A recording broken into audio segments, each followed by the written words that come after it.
বাংলাদেশ দল তাদের থেকে তুলনামূলক দুর্বল দল যুক্তরাষ্ট্রের বিপক্ষে ৩ ম্যাচ টি-20 সিরিজের প্রথম ম্যাচ খেলে গতকালকে, যেখানে বাংলাদেশ দল টস হেরে যায়, যার কারণে যুক্তরাষ্ট্র টস জিতে বাংলাদেশ দলকে ব্যাটিংয়ে পাঠায়। লিটন দাস ও সৌম্য সরকার ওপেনিংয়ে নামে, যেখানে লিটন দাস দুইবার প্রাণ পেয়েও মাত্র ১৪ রান করে ১৫ বলে।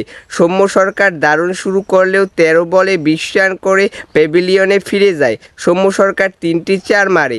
নাজমুল হোসেন শান্ত বাংলাদেশ দলের ক্যাপ্টেন মাত্র ৩ রান করে ১১ বলে। সাকিব আল হাসানও তেমন পারফরমেন্স করতে পারেনি।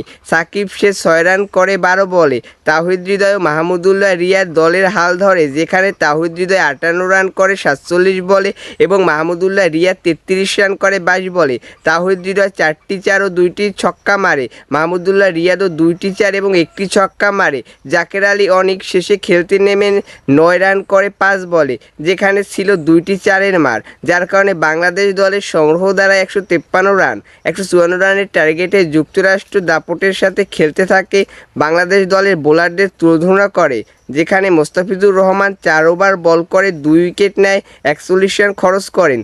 শরীফুল ইসলাম ৪ ওভার বল করে ৩১ রান খরচ করে ১টি উইকেট নেয়।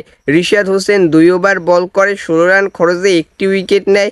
আর একজন যুক্তরাষ্ট্রের প্লেয়ার রান আউট হয়, যার কারণে যুক্তরাষ্ট্র ৩ বল হাতে রেখেই ৫ উইকেটে ম্যাচটি জয়লাভ করে। বাংলাদেশ দলের এমন করুণ হার দেখে বাংলাদেশ ভক্তরা যারা খেলা দেখতে গিয়েছে, তাদের মন খুবই খারাপ হয়েছে।